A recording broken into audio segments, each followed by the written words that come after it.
नमस्ते। आज हम एक ऐसी किंवदंती की दुनिया में चलेंगे जो अंधेरे में फुसफुसाई जाती है। एक ऐसा नाम जो सुनते ही दिल में एक अजीब सा खौफ पैदा कर देता है, स्किन वॉकर। जरा सोचिए, आधी रात का वक्त है, चारों तरफ घना सन्नाटा और खामोशी।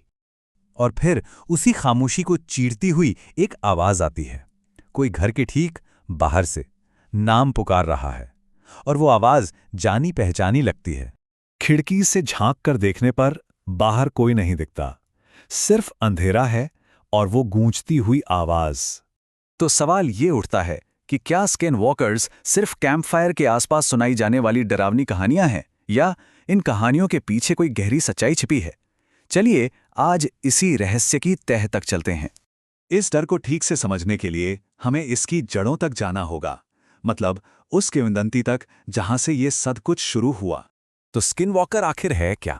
देखिए, ये किंवदंती असल में नवाहो लोक कथाओं से निकली है। कहानियों के मुताबिक ये कोई साधारण इंसान नहीं, बल्कि एक ऐसा शक्तिशाली जादूगर है जिसके पास किसी भी जानवर का रूप धारण करने की अलौकिक शक्ति होती है।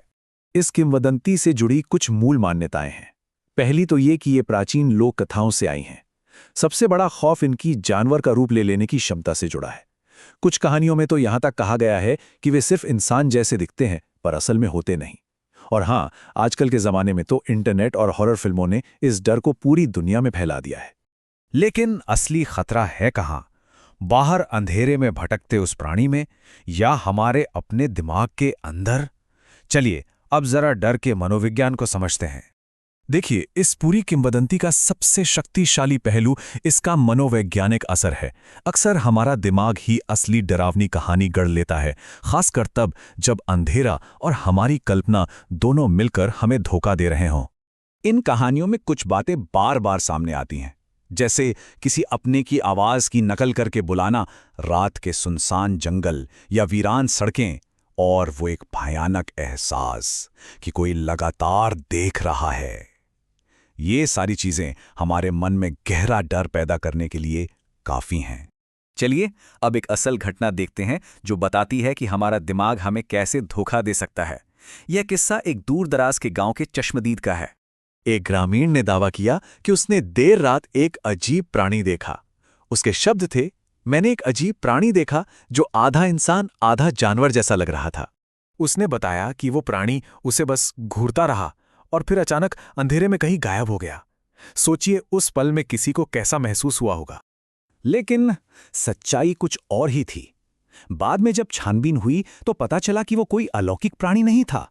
वो बस एक सामान्य जानवर था जिसका रूप अंधेरे और दूरी की वजह से बिल्कुल बदला हुआ दिख रहा था। ये एक बेहतरीन उदाहरण है कि कैसे हमारा डर हकीकत को तोड़ मरोड़ सकता है। तो अगर कभी ऐसी किसी अजीब घटना का सामना हो तो घबराने से पहले तर्क का इस्तेमाल कैसे करें? यहां एक बहुत ही सरल चेकलिस्ट है। डर हमारे दिमाग को कई तरीकों से धोखा देता है। पहला, अंधेरा और कल्पना। हमारा दिमाग ना खाली जगह को भर देता है, और ज्यादातर सबसे डरावने ख्याल से। दूसरा, अजीब आवाजें। जंगल या सुनसान इलाकों में कई अपरिचित आवाजें होती हैं, जानवरों की, हवा की, जो आसानी से डरा सकती हैं। तीसरा, सोशल मीडिया का प्रभाव। वायरल कहानियां और वीडियोस अक्सर बढ़ा चढ़ाकर बताई जाती हैं या फिर पूरी तरह नकली होती हैं।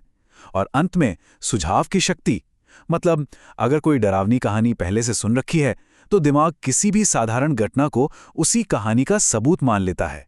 तो इन सब बातों का क्या मतलब निकलता है? अंत में ये सब कुछ डर को सही नजरिए से देखने के बारे में है। ये बात याद रखने वाली है, डर तब तक ही असली लगता है जब तक हम उसे समझने की कोशिश नहीं करते। जैसे ही हम तर्क और जानकारी की रोशनी डालते हैं, डर की ताकत अपने आप कम हो जाती है। डरावनी कहानियों का मजा लेना एक बात है, लेकिन उन्हें हकीकत मान लेना वो दूसरी बात है। अगली बार जब कुछ अनजाना या अजीब महसूस हो तो घबराहट को खुद पर हावी ना होने दे, तार्किक रूप से सोचें। तो आखिर में सवाल यही है, जब हम अज्ञात का सामना करते हैं तो हम कहानी को चुनते हैं या तर्क को?